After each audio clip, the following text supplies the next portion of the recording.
આજે આપણે BCom semester 1 માં રાશના હિસાબોમાં ફરી એક મહત્વના દાખલા વિશે ગણતરી કરીશું. જ્યારે રાશના હિસાબોમાં અલગ ચોપડા રાખવામાં આવે ત્યારે રાશ ખાતું, સંયુક્ત બેંક ખાતું અને સહભાગીદારોનું ખાતું તૈયાર કરવામાં આવે છે. તો આજે આપણે એવા પ્રકારનો એક દાખલાની ગણતરી કરીશું. તો રકમ વાંચીએ.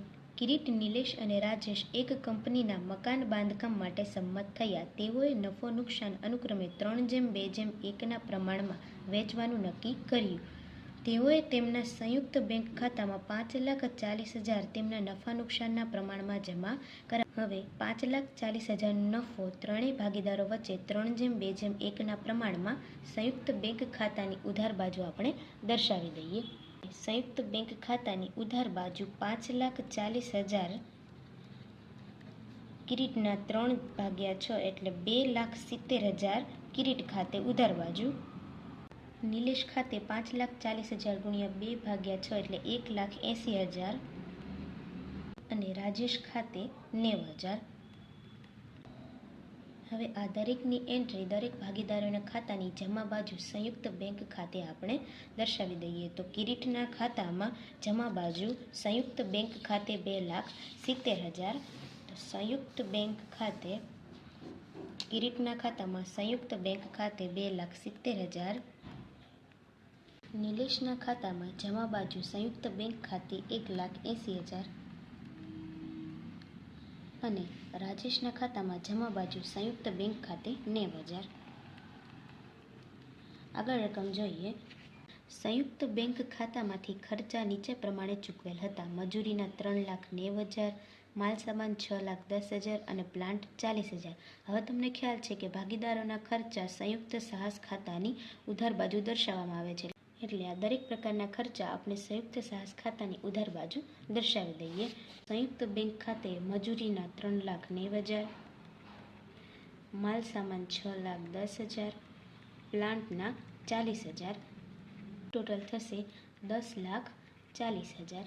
આની વિરુદ્ધ એન્ટ્રી આપણે સંયુક્ત બેંક ખાતાની જમા બાજુ દર્શાવી દઈએ. સંયુક્ત બેંક ખાતે જમા બાજુ રાશ ખાતે 10,40,000. આગળ રકમ જોઈએ તો આર્કિટેક્ટ ફીના ₹30,000 કિરીટે ચૂકવેલ છે. એટલે રાશ ખાતાની ઉધાર બાજુ કિરીટ ખાતે આર્કિટેક્ટ ફી 30,000, જેની બીજી એન્ટ્રી કિરીટના ખાતામાં જમા બાજુ દર્શાવી દઈશું. રાશ ખાતે આર્કિટેક્ટ ફી 30,000. આગળ રકમ જોઈએ તો 55,000ની કિંમતનું મિક્સચર મશીન નિલેશ લાવેલ છે, જ્યારે રાજેશ 40,000નું વાહન લાવેલ છે. તો રાશ ખાતાની ઉધાર બાજુ નિલેશ ખાતે 55,000નું મિક્સચર અને રાજેશ ખાતે 40,000નું વાહન. હવે એની દરેકની એન્ટ્રી પોતપોતાના ખાતામાં જમા બાજુ આપણે દર્શાવી દઈએ. નિલેશ અને રાજેશ ધંધા માટે મિક્સચર અને વાહન લાવે છે, એટલે કે એક પ્રકારનો ખર્ચો કરે છે. એટલે રાશ ખાતાની ઉધાર બાજુ મિક્સચર 20,000 અને રાજેશ વાહન લાવે છે, એટલે વાહનના 40,000, મિક્સચરના 55,000. હવે નિલેશ ખાતે જમા બાજુ રાશ ખાતે 55,000 અને રાજેશના ખાતામાં જમા બાજુ રાશ ખાતે 40,000 આપણે દર્શાવી દઈએ. તો નિલેશના ખાતામાં જમા બાજુ રાશ ખાતે મિક્સચરના ₹55,000 અને રાજેશના ખાતામાં રાશ ખાતે વાહનના ₹40,000. આગળ રકમ જોઈએ. પૂરા થયેલ કામને અંતે બાકી વધેલ માલનો સ્ટોક કિરીટ 25,000ની કિંમતે લઈ ગયો, મિક્સચર મશીન 20,000ની કિંમતે નિલેશ લઈ ગયો અને વાહન રાજેશ 30,000ની કિંમતે લઈ ગયો. એટલે સંયુક્ત સાહસ ખાતાની જમા બાજુ આ ત્રણેય પ્રકારની એન્ટ્રી આપણે દર્શાવી દઈએ. સાથે સાથે પ્લાન્ટના 10,000 ઉપજ્યા, જે સંયુક્ત બેંક ખાતે રાશ ખાતામાં સંયુક્ત બેંક ખાતે દર્શાવાશે. કિરીટ ખાતે સ્ટોક ₹25,000, નિલેશ ખાતે મિક્સચર ₹20,000 અને રાજેશ ખાતે વાહન ₹30,000. આ દરેકની એન્ટ્રી આપણે દરેકના પોતપોતાના ખાતામાં ઉધાર બાજુ દર્શાવી દઈશું. કિરીટના ખાતામાં રાશ ખાતે સ્ટોક ₹25,000, નિલેશના ખાતામાં ઉધાર બાજુ રાશ ખાતે મિક્સચરના ₹20,000 અને રાજેશના ખાતામાં ઉધાર બાજુ રાશ ખાતે વાહનના ₹30,000. આગળ રકમમાં આપ્યું છે કે પ્લાન્ટના 10,000 ઉપજ્યા, એટલે આપણે સંયુક્ત સાહસ ખાતાની જમા બાજુ સંયુક્ત બેંક ખાતે પ્લાન્ટના 10,000 દર્શાવીએ. હવે સંયુક્ત બેંક ખાતાની ઉધાર બાજુ પ્લાન્ટના 10,000 રાશ ખાતે પ્લાન્ટના 10,000. આગળ રકમ જોઈએ તો 9 લાખ કરાર કિંમતના 75% મુજબ બેંક ડ્રાફ્ટ સ્વરૂપે અને બાકીના 12%ના ડિબેન્ચર સ્વરૂપે મળ્યા હતા. હવે જે કરાર છે તે સંયુક્ત સાહસ ખાતાની જમા બાજુ જ આવશે, એટલે સંયુક્ત બેંક ખાતે પહેલાં તો 9 લાખ આપણે દર્શાવી દઈશું. એટલે સંયુક્ત બેંક ખાતે 9 લાખ, એટલે સંયુક્ત બેંક ખાતાની ઉધાર બાજુ રાશ ખાતે 9 લાખ. આગળ રકમ જોઈએ. હવે બાકીના 12%ના ડિબેન્ચરના સ્વરૂપમાં મળ્યા. હવે કુલ કરાર કિંમત કેટલી? તો 75%એ 9 લાખ, તો 100%એ કેટલા?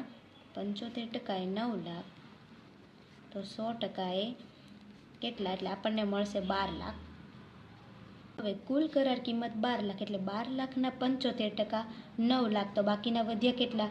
25%. તો 12 લાખના 25%, એટલે આપણને કિંમત મળશે 3 લાખ. તો 3 લાખના ડિબેન્ચર આપણે સંયુક્ત સાહસ ખાતાની જમા બાજુ ડિબેન્ચર ખાતે દર્શાવી દઈશું. ડિબેન્ચર ખાતે 3 લાખ. ખ્યાલ આવ્યો ને વિદ્યાર્થી મિત્રો? 75%એ 9 લાખ, તો 100%એ કેટલા? એટલે 12 લાખ આપણી કુલ કરાર કિંમત આપણને મળે. હવે 12 લાખના 75% 9 લાખ, તો 12 લાખના 25% જે હતા એ આપણને મળ્યા ડિબેન્ચર. આગળ રકમ જોઈએ. ડિબેન્ચર 20% ઓછી કિંમતે કિરીટ ખરીદી લે છે. હવે ડિબેન્ચર આપણને કેટલા મળ્યા? તો 12 લાખના 25% કર્યા, એટલે 3 લાખના આપણને ડિબેન્ચર મળ્યા. હવે 3 લાખના 20% ઓછી કિંમત, એટલે 3 લાખના 20% કરવી એટલે આપણને મળશે 60,000. જે 60,000 મળ્યું એ આપણું થશે નુકસાન. હવે નુકસાન આપણે સંયુક્ત સાહસ ખાતાની ઉધાર બાજુ ડિબેન્ચર ખાતે દર્શાવી દઈશું. એટલે ડિબેન્ચર ખાતે નુકસાન ₹60,000.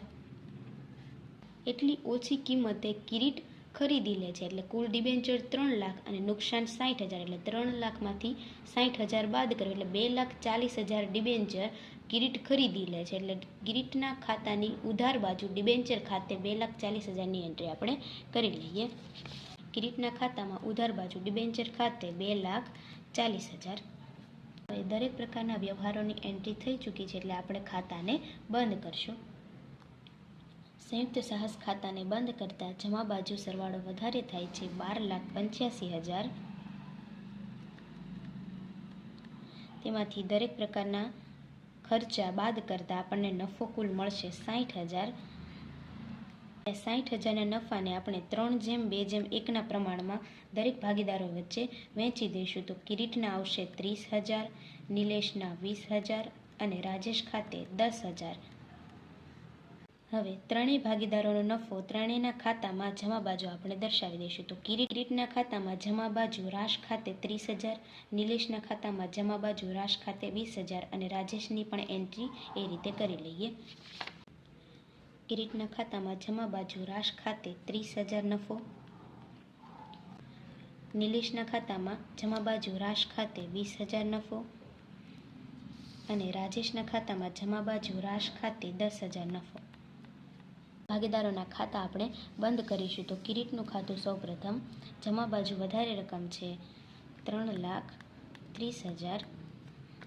3,30,000માંથી દરેક રકમ બાદ કરતાં આપણને 65,000 સંયુક્ત બેંક ખાતે ચૂકતે મળશે, જેની એન્ટ્રી આપણે સંયુક્ત બેંક ખાતાની જમા બાજુ દર્શાવીશું.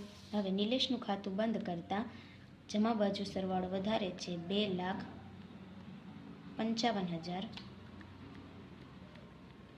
માંથી 20,000 બાદ કરતાં 2,35,000, જેને આપણે સંયુક્ત બેંક ખાતાની જમા બાજુ દર્શાવીશું.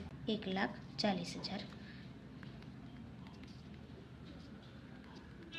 માંથી 30,000 બાદ કરતાં આપણને મળશે 1,10,000, જે સંયુક્ત બેંક ખાતાની જમા બાજુ આપણે ચૂકતે દર્શાવીશું. હવે સંયુક્ત બેંક ખાતાની જમા બાજુ કિરીટ ખાતે આપણને મળ્યા 65,000, નિલેશ ખાતે 2,35,000 અને રાજેશ ખાતે આપણને મળ્યા 1,10,000. બંને બાજુનો સરવાળો સરખો થઈ જાય, ટેલી થઈ જાય એટલે આપણો સંપૂર્ણ દાખલો સાચો છે. 14,50,000. અહીંયા પણ 14,50,000. આમ આપણે સંયુક્ત સાહસ ખાતું, સંયુક્ત બેંક ખાતું અને ભાગીદારોના ખાતાની ગણતરી કરી, જેમાં ડિબેન્ચરનો હવાલો મુખ્ય હતો.